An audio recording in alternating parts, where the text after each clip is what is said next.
아멘. 저희 교회도 맨날 이렇게 합니다. 네. 지금 기도에 드는 것 같이 저는 정말 너무 부족하고 연약합니다. 그냥 순수한 마음으로 살았습니다. 마태복음 5장 7장은 주님께서 공생애를 시작하시면서 12제자를 택하여 세우시고 또 그들에게 가르쳐 주신 말씀입니다. 제자들은 아비와 또 장토와 자식을 버려두고 예수님을 쏟는 자들로 주는 그리스도시요 살아계신 하나님의 아들입니다라고 고백한 성도들의 곧 주를 고백한 신약 시대의 성도를 대표하는 인물들이라고 볼 수 있습니다. 예수님께서 산에 올라가서 앉으셨을 때에 제자들이 나옵니다. 그리고 입을 열어 제자들에게 주님이 가르쳐 주십니다. 여러분, 이 말씀은요, 믿지 않는 자들에게 하신 말씀이 아니라 우리 믿는 자들에게 주님이 주시는 말씀임을 우리는 이 시간에도 알 수 있습니다. 하나님은 예수를 믿는 주로 고백한 자에게 말씀을 가르치시고 그 말씀에 대하여 그들과 같이 언약을 맺으신다는 사실입니다. 그러면 제자들에게 가르치신 그 언약의 말씀이 무엇인가 시간에 살펴보는 시간이 되어지고 오늘 시간이 되어지기를 소망합니다. 주님은 마태복음 5장 3절에서 12절에 팔복을 통해서 말씀하시면서 하나님은 어떤 분인가를 가르쳐 주십니다. 그리고 이어서 마태복음 5장 13절에서 16절에서는 제자들, 즉 주를 고백한 성도가 어떤 삶을 살아야 하는가를 가르쳐 주셨습니다. 13절에서 16절에 보면 너희는 세상의 소금이니 소금이 만일 그 맛을 잃으면 무엇으로 짜게 하리요. 후에는 아무 쓸데없어 다만 밖에 버리워 사람에게 밟힐 뿐이니라. 너희는 세상의 빛이라. 산 위에 있는 동네가 숨기우지 못할 것이요 사람이 등불을 켜서 말 아래 두지 아니하고 등경 위에 두나니 이러므로 집안 모든 사람에게 비추느니라. 이같이 너희의 빛을 사람 앞에 비추게 하여 저희로 너희 착한 행실을 보고 하늘에 계신 너희 아버지께 영광을 돌리게 하라 라고 말씀합니다. 주님은 제자들에게 말씀하십니다. 너희는 세상의 소금이다. 너희는 세상의 빛이다 라고 주님이 말씀하십니다. 이것하여 사람들로 하늘에 계신 너희 하나님께 영광을 돌리게 하라 라고 말씀합니다. 여러분, 세상의 소금이다라는 말과 세상의 빛이다라는 말씀은요, 무엇을 의미하는지 시간에 살펴보려고 합니다. 여러분, 일반적으로 세상의 소금이다라는 말씀은 소금이 부패를 방지하는 방부제로 쓰이는 것처럼 부패를 막는 그런 역할을 해야 한다는 뜻으로 이해합니다. 그러나 어떻게 하는 것이 부패를 막는 것인지 구체적으로 막연할 때가 있습니다. 그런데 성경은요, 막연하지 아니하게 정확한 말씀으로 우리에게 말씀하고 있습니다. 먼저 우리가 소금의 의미를 찾기 위해서 마가복음 9장 50절 말씀을 우리가 찾아서 한번 빨리 읽어주셨으면 감사하겠습니다. 마가복음 9장 50절입니다.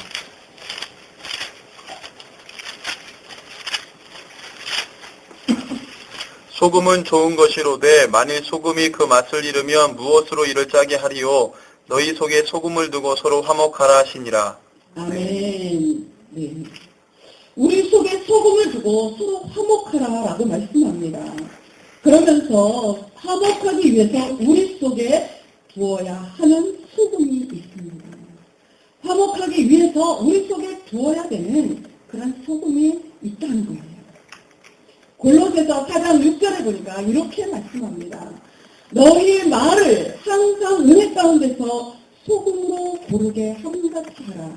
그리하면 각 사람에게 마땅히 대답할 것을 알리라. 라고 말씀합니다. 우리가 은혜 가운데 두어야 하는 것은요, 우리의 말을 항상 은혜 가운데 소금을 고르게 함같이 하라라고 말씀합니다. 따라서 서로 화목하게 하기 위해서 우리 가운데 두어야 할 소금은요, 다름 아닌 고르게 하는 말과 화평하게 하는 말임을 우리는 알 수 있습니다. 여러분, 우리의 말을 고르게 해서 서로 화목하게 하는 것이 세상의 소금으로서 감당해야 되는 일이라는 것입니다. 이런 직책이, 우리의 직책이요, 고린도후서 5장 15절, 19절에 말씀하고 있습니다. 고린도후서 5장 15절에는요, 그리스도께서 모든 사람을 대신하여 죽으심은 그로 인하여 산 자들로 다시는 자신을 위하여 살지 아니하고 오직 그리스도를 위하여 살게 하려 하리라 라고 말씀합니다.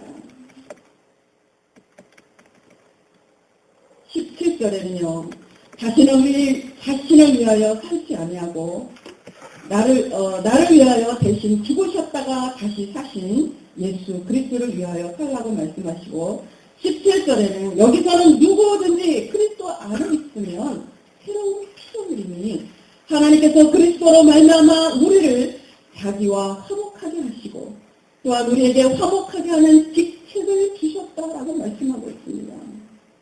여러분, 결론적으로요, 그리스도께서 우리를 대신하여 죽으심으로 다시 살고 하나님과 화목하게 되셨습니다. 우리 말을 화목하게 되었으니 우리의 말을 은혜 가운데 고르게 하여 화목하게 하는 직책을 감당하는 것입니다. 화목하게 하는 직책, 그것을 감당하라는 말씀입니다. 여러분, 말 때문에 우리는 사람을 이 수치서로 사람을 죽이기도 하고 살리기도 합니다. 주님께서 우리에게 요구하시는 것은 그리스도께서 우리를 위하여 죽으셨고 너희들은 화목하게 하는 직책을 받았으니 그리스도를 위하여 너희들이 말을 소금을 고르게 퍼져서 똑같이 그렇게 한 것 같이 화평하게 하는 말, 화목하게 하는 말을 하기를 원하십니다.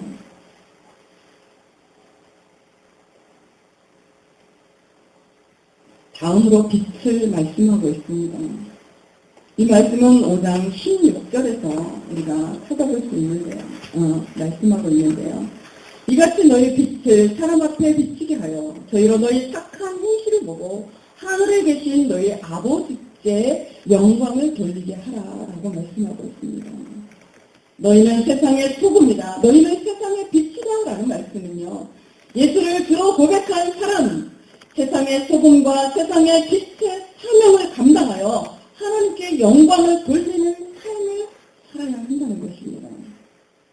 즉 우리가 믿는 우리가 화평케 하는 말, 착한 행실을 통해서 하나님 아버지께 영광을 올려드려야 한다는 것입니다.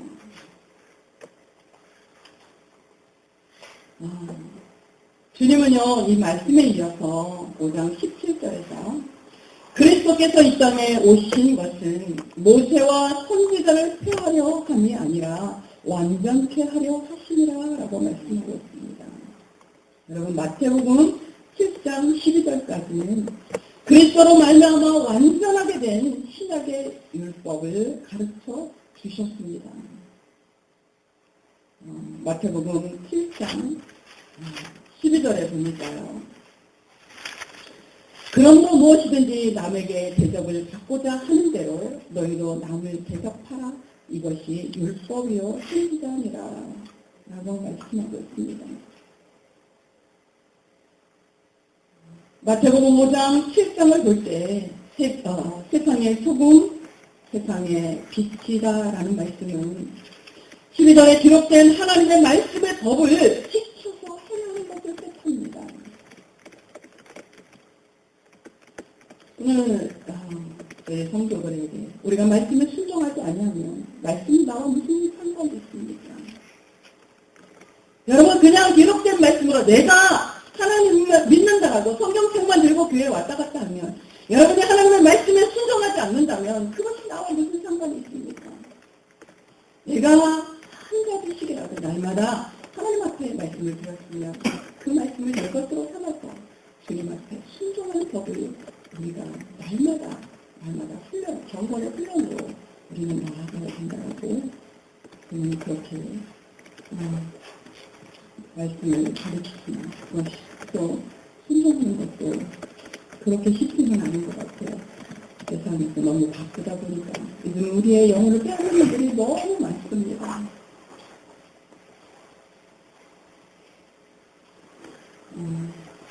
여러분 12절에 기록된 하나님의 말씀을 비춰서 행하는 것 그리고 그 법은 시내산에서 모세로 명하신 율법을 폐하는 것이 아니라 오히려 완전케 하신 것이다 라고 말씀합니다. 그 말씀의 법을 지키는 것이 세상의 소금과 빛으로서의 사명을 감당하는 것이라는 것입니다. 여러분 그렇게 할 때에 하나님께서 영광을 받으신다는 거예요.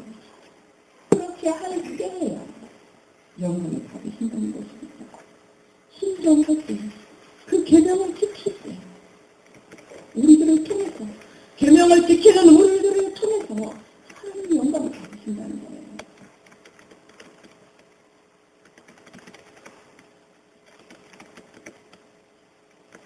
이것이 우리를 구원하신 목적이요 곧 사람의 본분인 것이다 라고 말씀하고 있습니다.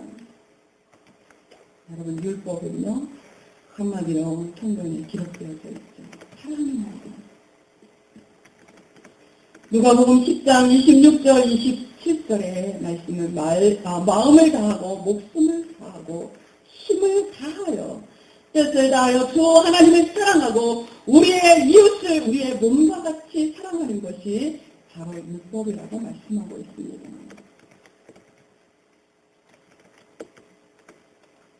하나님을 사랑하고 이웃을 사랑하는 것. 이것이 율법과 선지자의 강령이라고 말씀합니다.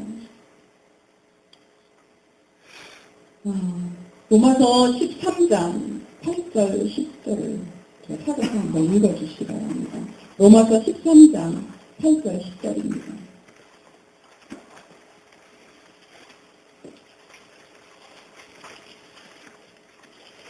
너희가 로마서 13절 13장 8절 10절 사랑의 빛 외에는 아무에게든지 아무 빛도 쓰지 말라. 남을 사랑하는 자는 율법을 다 이루었느니라. 간음하지 말라, 살인하지 말라, 도둑질하지 말라, 탐내지 말라 한 것과 그 외에 다른 계명이 있을지라도 내 이웃을 내 자신과 같이 사랑하라 하신 그 말씀 가운데 다 들었느니라.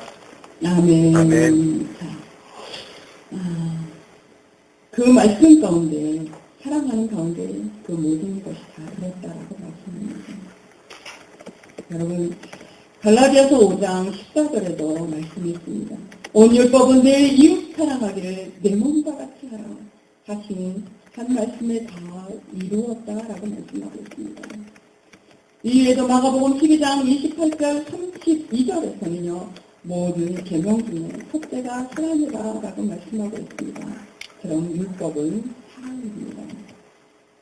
그리고 신명기 4장 1절 13절에서는요. 이 율법을 규례와 법도와 언약과 명령이라고 말씀하면서 이 율법을 통해서 여호와 경외하기를 배운다라고 말씀하고 있습니다. 여호와 경외하기를. 말씀을 통해서 우리는 하나님을 어떻게 경외하는 법을 말씀을 통해서 우리에게 말씀하고 있어요. 그것을 가르쳐주는 것이 이 성경의 말씀 아닙니까?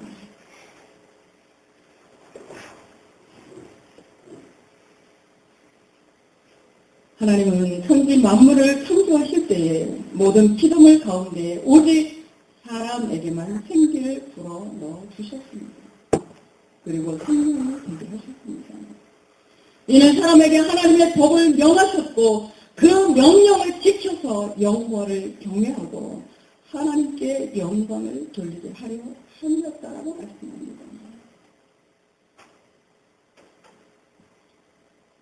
우리 사람을 지은 것은 하나님의 영광을 받으시기 위해서 지으셨다는 것입니다. 내 영광을 위하여 창조한 자를 오게 하라 라고 말씀하고 있어요. 바로 이것이 창조의 목적이고 곧 사람의 본분이라고 합니다. 그리고 이 창조의 목적은 세상에서 사람을 창조했을 때에 오늘까지 뿐만 아니라 주님께서 구름을 타고 강림하시는 그날까지 하나님의 말씀은 변함이 없고 동일한 줄로 믿습니다. 여러분,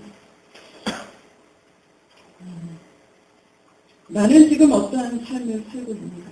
하나님의 말씀에, 하나님의 계명의 말씀에, 사랑하라는 말씀에 얼마나 순종하며 내 이웃을 사랑하고 있는지.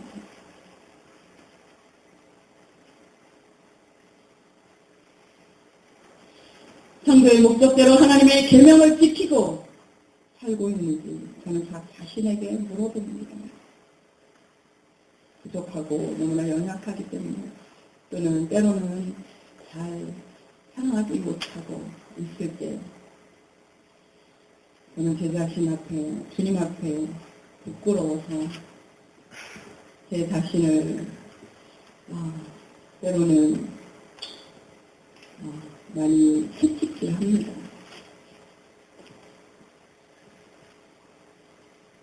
여러분, 말씀을 지켜 생활에서 살려고 얼마나 몸부림치고 있습니까? 내 삶이 정말 하나님의 영광을 나타내는 삶인지, 내 말과 행동이 정말 화평케 하는 말과 착한 행실, 그런 말씀, 착한 행실로 살아가고 있는지, 우리는 먼저 가르치기 이전에, 설교하기 이전에 저 자신에 대해서 저는 많이 부끄러운 생각을 많이 가지고 또 주님 앞에 회개합니다. 우리가 돌아보고 나 자신을 돌아보고